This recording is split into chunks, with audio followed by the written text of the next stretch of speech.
माँ होती आम परिवार लोक आम समस्त हो शाक्त और काली भक्त दक्षिण काली होती आम परिवार इष्ट देवी मुझे माँ संबंध में जानी मो नीति अंगे निभे मत जीवन में दी थर आटाक होता मो जीवन नापी मत माँ से ना बोमा फुटी ना छुरी खंडार किए मत हाणी जिते प्रकार उद्यम होती माँ मत बचे एवं मुझे आज भल प्रतिष्ठित वकिल और समाजसेवी सार प्रतिष्ठित होते से मो घर इष्ट देवी मो माँ दक्षिण काली अशेष हाथ रही तेणु मो माँ को कोटि कोटि प्रणाम। दीपावली उत्सवर प्रथम अध्याय मूर्तिका संरक्षण से मूर्तिका संरक्षण करागले माँ पूजा मूर्ति निर्माण कार्य आरंभ हो से तृतीया तिथि 30/10/2023 आम मूर्तिका संरक्षण आम दोलगुंदपुर ग्रामस्थ संस्थान संगृहित करा महासमारोह संगृहित करा से मुख्य पूजक गिरीश चंद्र बनर्जी पौरोहित्य से कार्यक्रम समापित करा मूर्तिका आसला मूर्ति निर्माण कार्य अग्रसर काम चली ये कार्य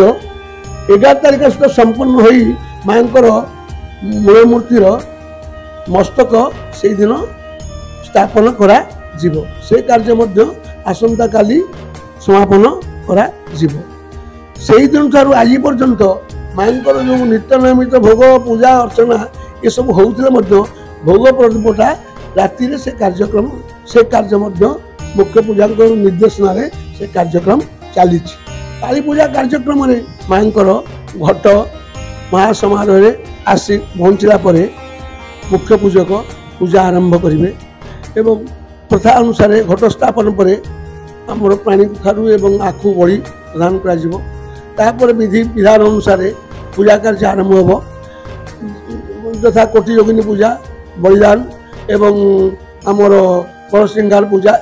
गोटा पर गोटे जो निष्पत्ति जो प्रकार कार्यक्रम रही पूजक नियम अनुसार से कार्यक्रम प्रतिपादित करेंगे बलिदान हम और सरकार नियम अनुसार 2टी बलिदान अधिक दब ना 2टी बलि से सरकार नियम मानि से कार्यक्रम करा एवं से कार्यक्रम समापन पर माँ सकाल समय आरती फारती सरी माँ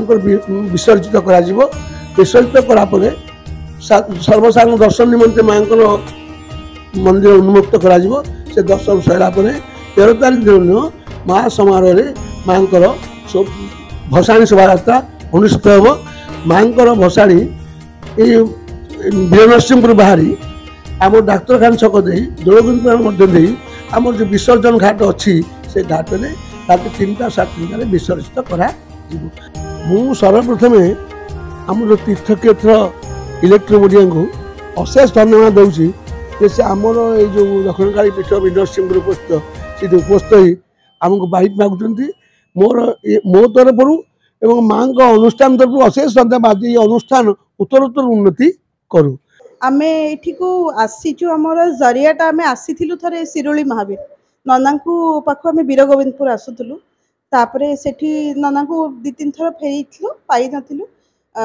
शिरोली आसला पर नना कहले जानच तो तारु नना ये पलि आसुंती माँ तो केमती आम के देखिनु मो नना देहरे ही माँ को देखे सी आमको ये टाणिकी आनी मुझे मो एक्सपीरियंसटा कौन मुझे भावे ये दुखटा होती नना को फोन करके जनईबी तागु नना आमको फोन करते माँ किसी हेनी सब ठीक हो माँ को देखनी जानी माँ तो माँ किंतु नना होचंदी मो पे माँ।